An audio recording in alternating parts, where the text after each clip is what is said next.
Hello friend, कैसे हैं आप? वेलकम टू माय चैनल जीवन के रंग उषा के संग। क्या आप जानते हैं एक ऐसा डर जो सबके अंदर समाया हुआ है। जानते सभी इसी के बारे में हैं, पर न समझ पाते हैं और न मानते हैं। ऐसा इसलिए क्योंकि ये डर उनके व्यक्तित्व का एक अभिन्न पार्ट बन चुका होता है, उनके व्यक्तित्व का एक अभिन्न हिस्सा बन चुका होता है। इसीलिए उनको समझना और उनसे छुटकारा पाना उनको नामुमकिन भी लगता है। क्या आप बता सकते हैं मैं किसके बारे में बात कर रही हूँ? कौन सा ऐसा डर है?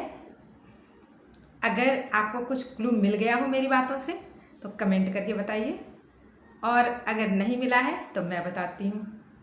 जी हाँ, ये डर है लोग क्या कहेंगे का डर, और ये बहुत खतरनाक डर है। ये चार लोग जिनसे हम डर रहे होते हैं, ये वो लोग होते हैं जो ना तो हमारे किसी हारी बीमारी में काम आते हैं, ना सुख दुख में काम आते हैं, और ना हमारे घर गृहस्थी चलाते हैं।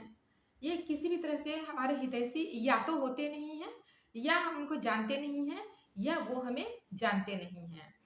फिर भी अगर कभी कोई डिसीजन लेने की बारी आती है, अपने परिवार के हित के लिए, अपने हित के लिए, अपने स्वास्थ्य के लिए, अपने बच्चों के करियर के लिए, अपने घर गृहस्थी में शांति के लिए, अगर कोई निर्णय लेने की बात आती है तो हमारे पास एक ऐसा मानसिक तराजू होता है जिसके एक पलड़े पर वो चार लोग बैठ रहे होते हैं और दूसरे पलड़े पर हम निर्णय को रखते हैं। और दुर्भाग्यवश वो जो चार लोग वाला जो पलड़ा है ना, चार लोगों वाले डर का जो पलड़ा है, वो हमेशा ही भारी पड़ जाता है।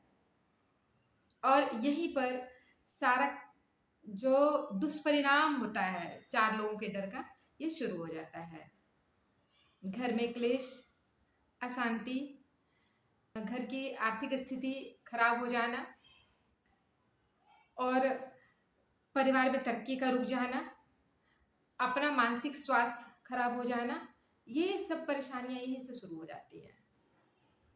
चार लोग क्या कहेंगे, इसका डर कितना खतरनाक हो सकता है, इसके कितने बड़े दुष्परिणाम हो सकते हैं, हम क्या खो सकते हैं लाइफ में इस डर की वजह से। इससे संबंधित मैं एक कहानी सुनाती हूँ आपको। आप में से बहुतों को तो ये कहानी पता भी होगी। कहानी कुछ यूँ है कि एक पुरोहित जी होते हैं एक गांव में, जो घर घर जा कर के पूजा पाठ कराते हैं, अनुष्ठान कराते हैं। उनको एक बार निमंत्रण मिलता है एक यजमान के यहाँ से, जिनका घर पुरोहित जी के गांव से दो चार गांव आगे पीछे रहा होगा। तो वहाँ से उनको निमंत्रण मिलता है अनुष्ठान कराने के लिए। पंडित जी जाते हैं, बड़ी खुशी खुशी जाते हैं, उनका काम यही होता है।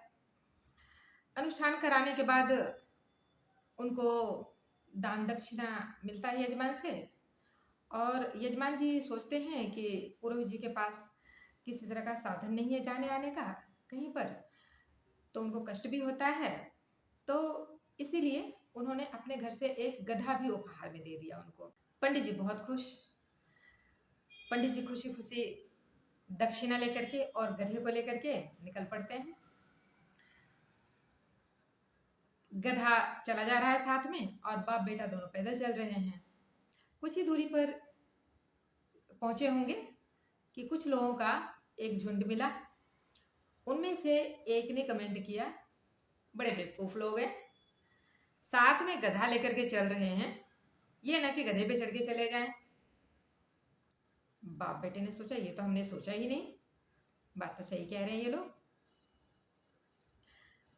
तो बेटे ने बाप से कहा, पिताजी आप गधे पे बैठ जाइए, मैं पैदल पैदल चल लूंगा, कोई बात नहीं। पिताजी ने कहा चलो ठीक है। दोनों इसी व्यवस्था के साथ चलने लग गए। पुरोहित जी गधे के ऊपर, बेटा पैदल पैदल चल रहा है। थोड़ी दूर पहुंचे होंगे तो दो चार लोगों का और ग्रुप मिल गया। उसमें से एक ने कमेंट किया, बड़ा निर्दयी बाप है, छोटा बेटा बेचारा पैदल चल रहा है और बाप गधे पर बड़े मजे से चल रहा है। बाप को बड़ी शर्म आई और उसने सोचा कह तो सही रहे हैं लोग। निर्णय ये हुआ फिर कि पिताजी ने बेटे से बोला, भाई ऐसा करो तुम ऊपर बैठ जाओ, मैं पैदल पैदल चल लूँगा, कोई बात नहीं। अब बेटा गधे के ऊपर, बाप पैदल पैदल चल रहा है। ऐसे ही थोड़ी दूर और पहुंचे, आगे निकले रास्ते पे लोगों का एक और झुंड मिल गया। अब उनमें से एक बेटा को कोसने लग गया, क्या कलयुग आ गया है, बाप बेचारा पैदल चल रहा है और बेटा गधे पे चल रहा है, तनिक भी शर्म नहीं। घोर कलयुग है भाई। अब दोनों को लगा कि भाई ये तो गलत हो रहा है, कुछ हम ही गलत कर रहे हैं, ऐसे ठीक नहीं है। अब फिर दोनों ने मिलकर निर्णय किया, एक काम करते हैं, दोनों ही गधे पे चढ़ जाते हैं, ना कोई पैदल चलेगा, ना कोई टोकेगा, ना कोई बोलेगा। दोनों ही गधे पे चढ़ करके चलने लग गए। अब गांव पहुंचने में थोड़ी ही देरी रह गई थी, इतने में लोगों का एक और झुंड मिला और फिर एक कमेंट,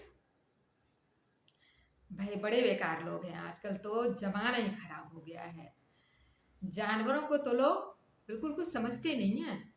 देखो ये दोनों बाप बेटे गधे पे बैठ करके चल रहे हैं। भाई जमाना बहुत खराब हो गया है, जानवर है तो क्या हो गया, इंसान को तो समझ में आनी चाहिए। एक गधा बेचारा और दोनों बाप बेटा इस पे सवारी कर रहे हैं। अब बाप बेटे को बड़ी लज्जा आई, दोनों ही गधे से उतर गए। अब दोनों ने फिर एक सामूहिक डिसीजन लिया, एक काम करते हैं, ये गधा ही साथ नहीं लेकर चलते हैं, ये गधा ही इन सब कमेंट की जड़ है, इस गधे को इधर ही छोड़ देते हैं, गांव लेके जाएंगे तो और पता नहीं लोग क्या क्या बोलेंगे। ऐसा सोच करके दोनों बाप बेटों ने गधे को गांव से बाहर ही छोड़ दिया, मतलब जो लास्ट कमेंट वाली जगह थी वहां पे गधे को छोड़ करके, और पैदल पैदल ही वो सामान लेकर के जो मिला था उनको अनुष्ठान के बाद वो लेकर के घर चले गए। अब एक बात बताइए, इस कहानी से हम क्या सीखते हैं? लोगों के कहने में अगर पुरोहित नहीं आते तो उनको कितना फायदा था। गधे को लेकर के वो दूर दराज जा सकते थे अनुष्ठान कराने के लिए, आराम था उनके जीवन में, उनके घर में एक साधन आ गया था जो उनको गिफ्ट मिला था। लेकिन लोगों के कहने में आकर उन्होंने क्या किया, उसका भी त्याग कर दिया जो उनको नहीं त्यागना चाहिए। तो ये समझने वाली बात है, हमारे जीवन में भी कुछ ऐसे ही घटनाएं घटती हैं, हम भी दूसरों की बातों में आकर के अपना नुकसान कर देते हैं। और दूसरों की बातों में आए तो तब जब हम दूसरों को बताएं कि भाई हमारे जीवन में ये हो रहा है, कुछ हो रहा है, हम तो मानसिक तौर पे भी ये तैयार हो जाते हैं कि लोग क्या कहेंगे, लोग बहुत बुरा कहेंगे। भला तो हम सोचते ही नहीं कि लोग कहेंगे कि हम जो काम कर रहे हैं इसके लिए कुछ लोग अप्रिसिएट करेंगे, हम ये तो सोचते ही नहीं हैं। हम बुरा वाला पक्ष ही पहले सोच लेते हैं कि लोग क्या कहेंगे, और इस डर से हम गलत निर्णय ले लेते हैं, और ये गलत निर्णय बाद में हमारे लिए पछतावा ही लाता है। सिर्फ इस कहानी से हमें क्या सबक मिलता है? यही कि लोगों की राय अपनी अपनी होती है, उनकी राय मौसम की तरह से बदल सकती है। जब आप संघर्ष के दौर में होंगे तो लोग आलोचना कर सकते हैं, जब आप सफल हो जाएंगे तो वही लोग तारीफ कर सकते हैं। कई लोग तो ऐसे भी होंगे जिनको कोई फर्क नहीं पड़ता, आपकी सफलता असफलता से उनको कोई फर्क नहीं पड़ता, हम खामखा ही डरे हुए होते हैं। याद रखिए, लोगों की राय आपके जीवन की मंजिल तय नहीं करते, आपके अपने निर्णय ही आपके जीवन की मंजिल तय करते हैं।